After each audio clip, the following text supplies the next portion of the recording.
Welcome back into TD Garden. This is the Garden Report. I'm your host, Josue Pavone, alongside Jimmy Toscano.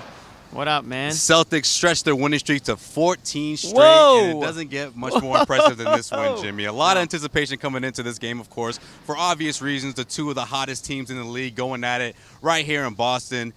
Jimmy, you felt the buzz right before the tip, right? I mean, you saw Gordon Hayward on the Jumbotron. You Gordon had the Hayward crowd even going came. nuts. You knew it was a big game when Gordon Hayward made his first appearance. The crowd was booing Kevin Durant right from the jump. I mean, it was classic playoff-style atmosphere at TD Garden, right? Is the streak valid now? Is this winning streak officially valid streak? It's been solidified, everywhere Jimmy. I think it's solidified. Everywhere I listen to, it's like, oh, they're playing a bunch of junk teams. You know, they haven't actually been a good team. The streak means nothing. These guys, they're lucky. And then we got Charles Barkley at halftime of this game. Oh, no. What did Chuck saying say? That, Chuck was mouthing off again? He says he has no idea the Celtics are on this winning streak. They haven't beaten, or they couldn't beat the Wizards. They couldn't beat the Raptors, this, that, and the other. You know Chuck. He's getting their eyes. Why is Chuck always hating on the Celtics? I don't know, but I do love Chuck, though. I like him, but I have like this thing where it's like even during the KG all right, Paul let's Pierce reel it back era, in. he's always hating.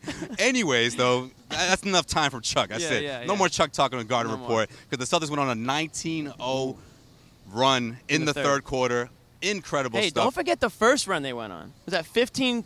15-3 right before halftime. You're right. That was another big run. People already forget that. You know what? People will forget that, because it's funny heading into this one. Shortest-lived massive run against the Warriors that will ever live. Yeah, I mean, we'll see what happens. There's still plenty of basketball left, Jimmy. But I mean, the fact that Brad Stevens talked about the fact that you have to prevent the Warriors from going on those type of runs. And little did he know his team was going to be the ones making two humongous runs. But the biggest one certainly came in the second half. I mean, 19-0 run. Heading into the fourth quarter, Jaylen Brown from start to finish was just nothing but on fire, seemed like. I mean, he just seemed like he was poised, ready to go in this one. And he had a lot on his mind, of course. Very emotional day for Jaylen Brown. As he found out just last night that he lost one of his close friends. The team rallied behind him, and Jaylen was just in the zone. It seemed like he was just having one of those nights where no one could stop him. Yeah, I asked Brad Stevens after the game, what to say about Jaylen to come out and play tonight the way he did, knowing, that one of his best friends had passed away the night before. And he said, Brad basically said he had one of those conversations with Jaylen that he had with Isaiah Thomas last year, something very similar when Isaiah Thomas's sister passed away. And, Jaylen decided that I think what Jaylen said after the game was that after speaking to his friend's mother, he decided to play the game, and he played for his friend. And, I mean, what a performance from him. And he was a huge part of that third quarter run. And for me, what it says about this team is their resiliency, because of that run in the second quarter that made it a 5-point game when the Warriors could have easily turned it into a blowout in the second quarter. And then to start the second half, the Warriors again go on their little run to start the game, and you're thinking, oh, here we go. They're just going to blow the wheels off this thing, and we're going to be watching some scrubs in the fourth. Well, hold the phone, because you had Jaylen Brown, downtown Jaylen Brown is what I call him in this one, because he had those back-to-back threes.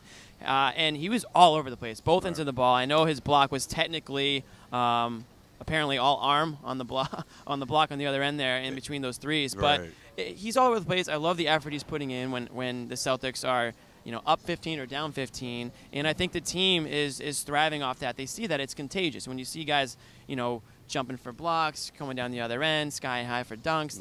That stuff is contagious, and I think that's what you saw with this team in that second half. They started to believe that they could win. I feel like another thing that was contagious, though, was certainly the defensive side of things. I mean, you saw guys making stops.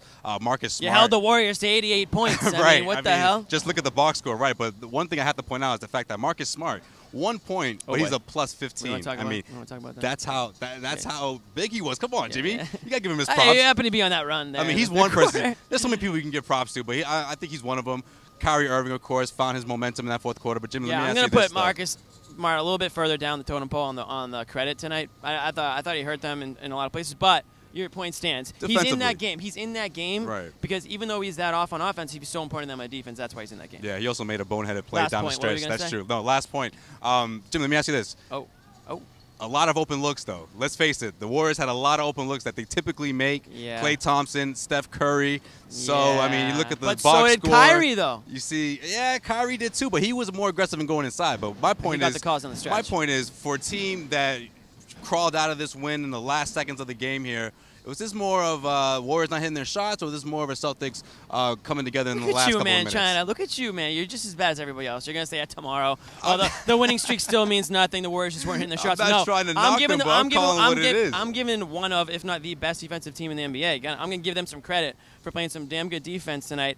Of course, the Warriors missed some shots that they normally hit, but, you know, Celtics got bodies there. Al Horford, underrated, you know, his entire career. I think defensively now he's starting to get some credit.